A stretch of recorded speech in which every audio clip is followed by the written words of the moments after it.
김관영 도대체 8년간 뭐 했냐? 라고 말씀하시는 분들이 계셔서 오늘 그 실상을 밝혀보겠습니다. 안녕하십니까. 군산시 영화감독 박두혁입니다. 오늘은 군산시 국회의원이 군산의 예산 실상을 밝힌다고 유튜브와 페이스북에 공개하여 부득이 저는 군산 토박이로서 4년 전부터 영화 감독으로 활동하고 있는데 군산시의 실상을 누구보다도 잘 파악하고 있어 시민의 입장에서 예산의 실상을 반박하도록 하겠습니다. 저는 군산 출신 국회의원을 비난하고자 하는 것은 절대 아닙니다. 제가 겪은 바를 실제적으로 반박하려고 합니다. 사실 올해 국비 예산이 1조 536억 원인데요. 잘 실감이 안 나죠. 그래서 우리가 이거를 인구수로 이렇게 나눠보니까 부산이나 울산 같은 경우는 1인당 약 200만 원 안팎 정도인데요. 군산은 계산해보니까 약 390만 원 정도 이렇게 됩니다. 이것만 보더라도 다른 시도에 비해서 1인당 국비 확보액이 상당히 압도적인 수준이다. 이렇게 말할 수 있겠습니다. 군산시 국가예산 1조 원대 예산을 보면 대부분 시민들과 상관없는 토목, 건축공사 등 시설이고 이마저도 막상 입찰이나 수의계약으로 인해서 타 시도의 50% 이상 빼앗깁니다. 시민 1인당 390만 원 예산꼴이라고 합니다. 아주 훌륭하십니다. 저는 군산 시민으로 영화 제작업 사업자 등록을 내고 감독으로 4년 전부터 사업을 해오고 있지만 시의 1조 원이라는 막대한 예산과 더불어 엄청난 영화 예산에도 불구하고 시로부터 한 푼 지원받지 못하고 영화 제작에 몰두하여 4년 동안 빚만 1억 원이 늘었습니다. 군산시가 어렵다고 하여 지난해 정부에서 긴급 편성된 추경예산 1,000억 원 중 군산 근대역사 상설공연 6억 원에서 4억 원을 전북대에서 가져갔고 나머지 2억 원도 아는 단체끼리 나누어 가졌습니다. 지금도 추경예산 90억 원짜리 홀로그램 구축 사업도 어떻게 완성되어 진행되는지 깜깜무소식입니다. 이렇듯 정부 추경 사업을 국회의원이 확보하였다고 하지만 이 예산을 보면은 군산 시민들하고 하나 관련이 없습니다. 특히나 군산 시민하고 관련 있는 군산 홀로그램 콘텐츠 체험전 조성 사업, 군산 예술 콘텐츠 스테이션 구축, 군산 근대 역사문화 상설 공연 이러한 예산들은 지역에 있는 토착 세력들에 의해서 전부 다 예산이 갈기갈기 나누어 먹습니다. 즉 군산시 예산은 시민들이 원하는 사업이 아닌 누군가 돈을 빼먹기 위해서 기획된 예산이 수두룩합니다. 예산이 확정되어 막상 시민들에게 홍보를 하고 시민들이 신청을 하려고 하면 어떤 제약을 달거나 참여를 못하게 방해하는 이런 세력들이 존재합니다. 저는 예산 신청을 군산시에다가 군산시 국회의원에게 수차례 제안을 하였지만 4년 동안 들어먹힌 것이 하나도 없습니다. 제가 바보입니까? 저는 그래서 영화 제작도 완료되었고 나머지 4년 동안 한 행동을 유튜브에 올려놨습니다. 100여 차례 촬영을 하였습니다.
따라서 1,000억 원이라는 예산이 편성되어 있지만 막상 시민들에게 들어오는 예산은 한 푼도 없습니다.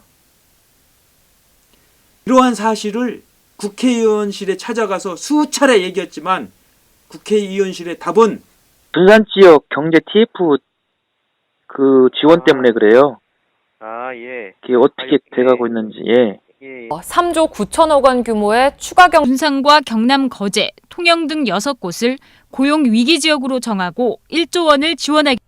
퇴직자 고용지원센터 신설, 군산 근대역사문화 상설공연 운영 등 14개 사업 또는 관광진흥과에 해당되니까 네, 그래서 그렇죠. 보조를 해주면은 군산시에서 그렇죠 해줘야겠죠. 뭐 딴 데 뭐 가서 뭐 해달라고 할 필요 없이 이로만 하다가 그 관광객들이 막 뭐라고 하는 거예요. 야, 이거 지원 안 받고 하면은 이거 어떻게 좀 서비스도 있고 그래야 되는데 서비스가 전혀 없고 그러다가 보니까 교육이라고 하고 출장이라고 하고 뭐 그래서 또 여기에서 이렇게 사정을 하면서까지 뭔가를 해보려고 하는데 이걸 다 무시하고 지역에 지원하는 일자리 예산이 엉뚱한 데로 흘러가 버렸다. 물론 군산 지역의 단체들도 다 참여를 시키고 전주도 조금 끼워놨다 그러면은 그래도 그냥 이해할 수가 있는데 가뜩이나 군산은 어렵잖아요. 그 전라북도에서 지원도 잘 안 해줘요. 군산은.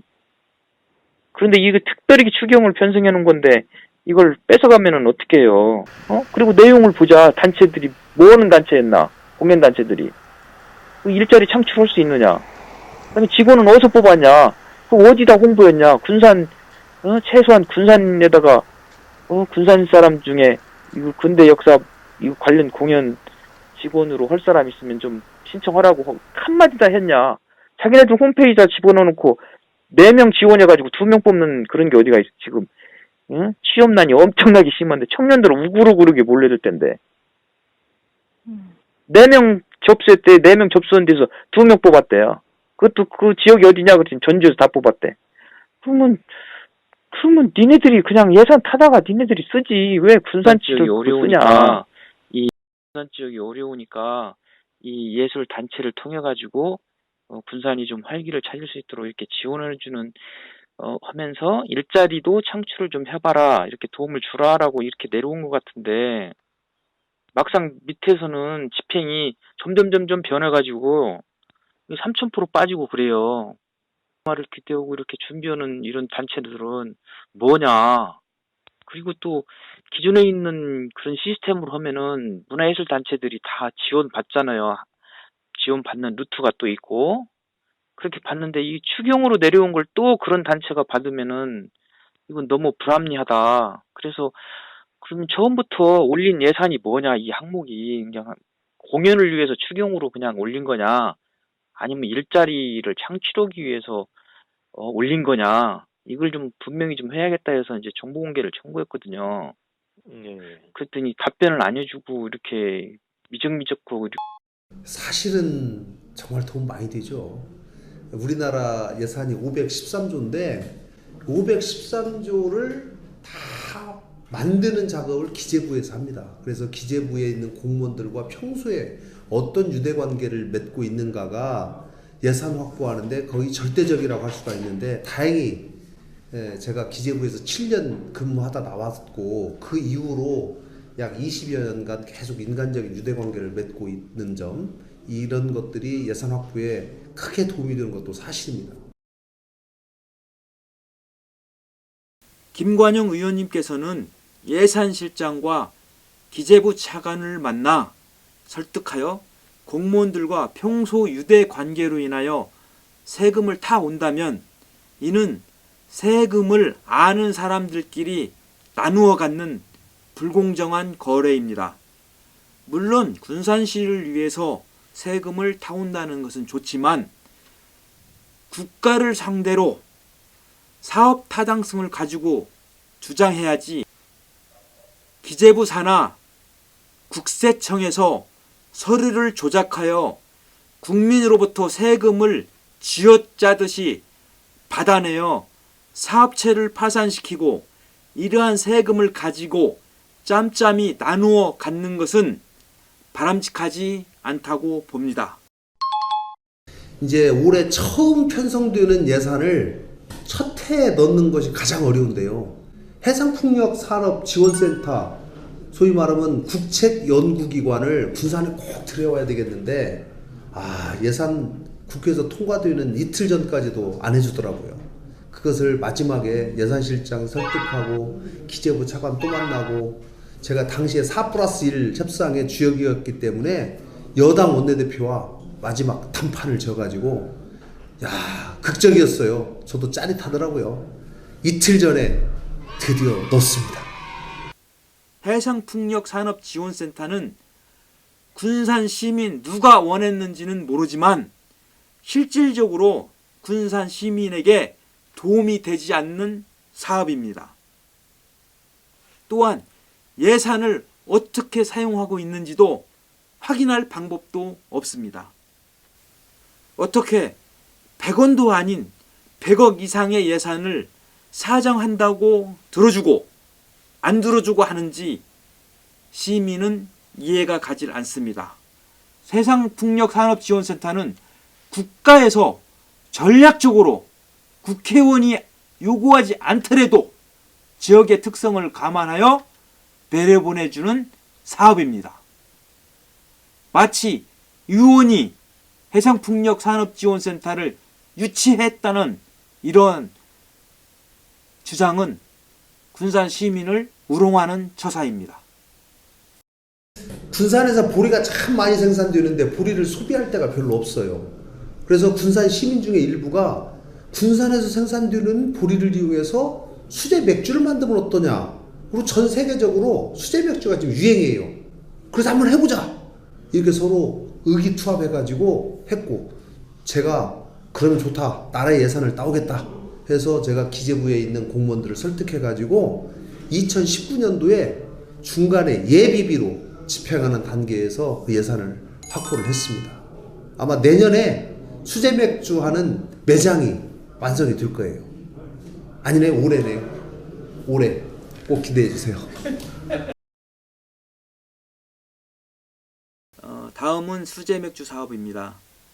군산 시민이 제안하여 사업 내용을 기재부 공무원을 설득하여 예비비를 확보하였다고 한 바 얼마를 확보하였는지는 모르겠지만 진포해양테마공원 100억 원 이상을 들여 군 장비를 전시하고 있는 바 제가 영화 소품을 활용하여 관광객들에게 체험거리로 무료로 3년에 걸쳐 6차례 이상 전시 체험하여 성과를 의원님에게 보고하였고, 의원님을 통하여 시와 국가에 도움을 요청하였지만 5천만 원짜리 사업을 묵살당하고 또 묵살당하고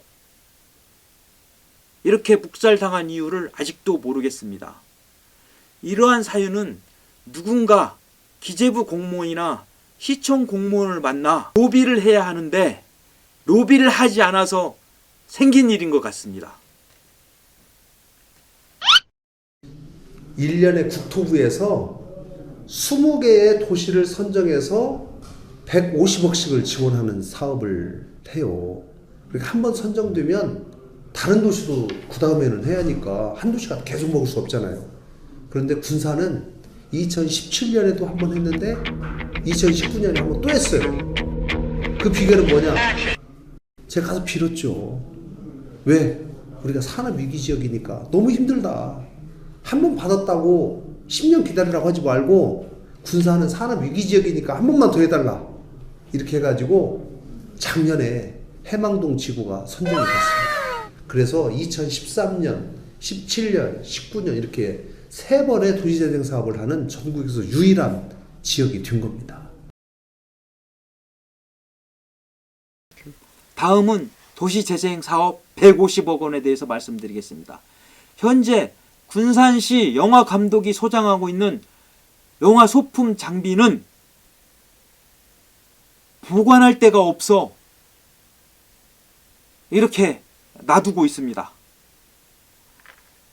도시재생으로 형성된 창고나 빈 곳을 보관할 수 있도록 건의하였지만 나몰라라 합니다. 도시재생 사업은 시민과 관광객이 도시재생으로 탄생한 리모델링한 건물을 보고 관광객이 드나드는 시설로 재생을 해야 되는데 이러한 시설을 하나도 활용할 수가 없는 형편입니다. 150억, 300억, 500억이나 들여서 군산시에서 그동안 해왔는데 이러한 사업이 제대로 감독해야 할 의원은 무엇을 하고 있는지 궁금합니다. 도시재생 사업이 제대로 되어 있는지 감독해야 할 의원은 도대체 무엇을 하고 있는지 궁금합니다. 영화 소품 장비가 이렇게 방치되고 있습니다. 도시재생 사업과는 조금 차이가 있지만 GM공장 문 닫고 군산의 가장 중요한 것이 청년 창업을 지원하는 그런 센터를 한번 만들어보자. 왜? 군산에 실업자가 많잖아요. 조선공학과, 자동차공학과 이거 졸업해서 뭐합니까? 이 동네에 취직해야 되는데 못 가니까 이런 사람들을 창업할 수 있도록 돕자. 그래서 노동부, 중소벤처부를 설득하고 기재부를 설득해서 전체 60억 필요한 예산 중에 제가 40억 국비를 받아오고 군산시가 20억 보태고 해가지고 60억으로 군산뜰이라는 창업센터를 만들었는데 우리 청년 여러분 여기 꼭 한번 가보시기를 권합니다. 다음은 청년뜰 창업센터입니다.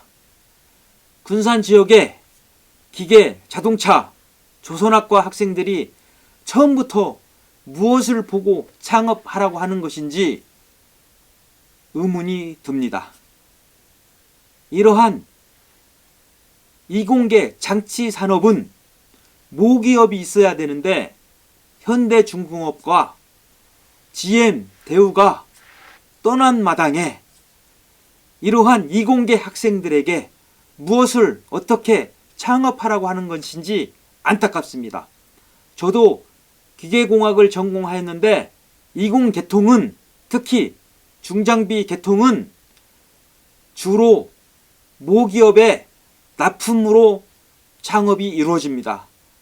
그러나 아무것도 모르는 젊은 대학생들에게 하이에나처럼 얽혀있는 사회 먹이사슬에 도전하라고 하는 것은 지나친 방관입니다. 사업하다가 망하면 국세 체납에 신용불량에 재기불능으로 젊은이들을 인생 망하게 하는 일입니다. 최소한 장려하지는 말아야 합니다. 물론 스스로 좋아해서 창업하겠다는 졸업생들에게는 얼마만큼의 지원이 필요하겠지만 국회의원이 나서서 장려할 필요는 없습니다.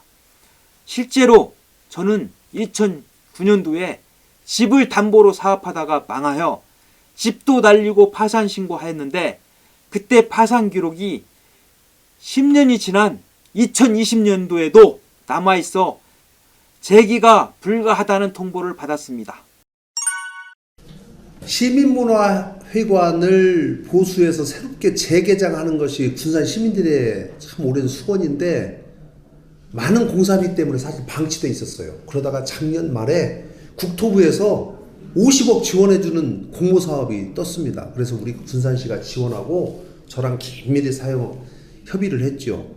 제가 담당 국장도 따로 만나고 또 장관님도 만나고 해가지고 군산 시민문화회관이 정말 대한민국 대중문화의 대중음악의 산실로 거듭날 수 있도록 도와달라 이렇게 설득을 해서 드디어 통과가 됐습니다. 50억 지원받고 군산시에서 40억 보태서 90억 원을 들여서 내년까지 재단장할 예정입니다. 기대해 주십시오. 시민문화회관을 리모델링 하는데 90억이나 소요된다고 합니다. 사실 건물은 이미 완성되고 있고 내부 인테리어 보수 공사를 하는데 90억씩이나 들어가는지 의문입니다. 문제는 군산 시민문화회관을 어떻게 활용하느냐, 거기에다가 예산을 투입해야 됩니다. 그러나 그런 계획은 기존에 있는 단체만 쓸 수 있도록 또 문제가 될 것입니다. 왜냐하면 군산 시민은 아예 기존 멤버가 아니면 접근 불가입니다. 다음 국회의원은 군산 시민문화회관을 어떻게 활용할 것인지 이에 대한 대책은 모를 것입니다.